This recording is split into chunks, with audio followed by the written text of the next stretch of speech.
J'étais en larmes, Arthur bouleversé par la libération des otages à Gaza. Dans les colonnes de Télévision Magazine, jeudi 13 février, Arthur a fait part de son émotion face à la guerre israélo-palestinienne qui prend une tournure rassurante depuis l'accord du cessez-le-feu et la libération des otages.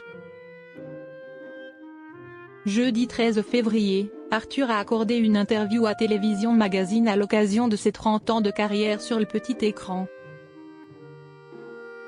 Jacques Essebag, de son vrai nom, a été interrogé sur ses prises de parole sur les réseaux sociaux, notamment depuis l'attaque du Hamas en Israël du 7 octobre 2023 et sur le conflit avec la Palestine. Estimant avoir le droit de s'exprimer en dehors de l'écran, il a expliqué avoir ressenti le besoin de sortir du silence sur ce sujet délicat.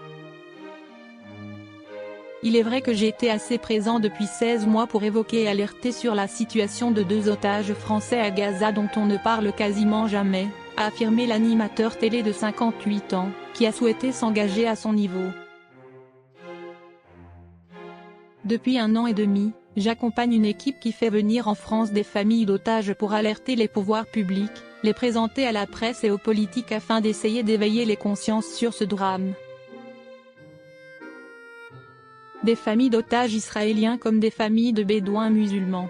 Je me suis attaché à ces gens que je n'ai jamais rencontrés et qui me manquent. C'est vertigineux comme sentiment, a déclaré Arthur. L'animateur a aussi déploré les différents groupes qui se sont créés en ligne, en fonction des prises de position politiques.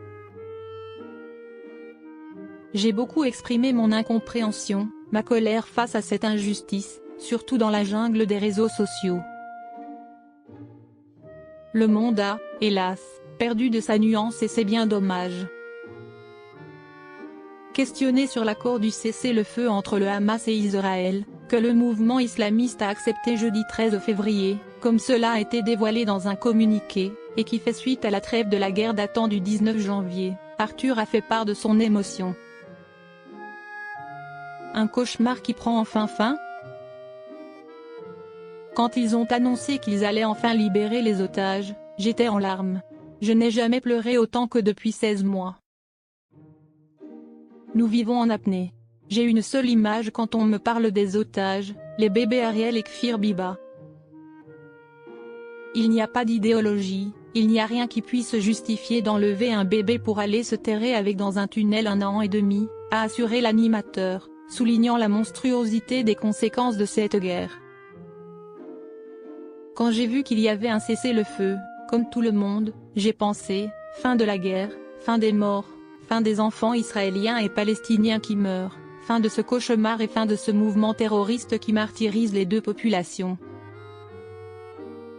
On ne peut que se réjouir que la lumière triomphe enfin des ténèbres, a-t-il conclu avec espoir.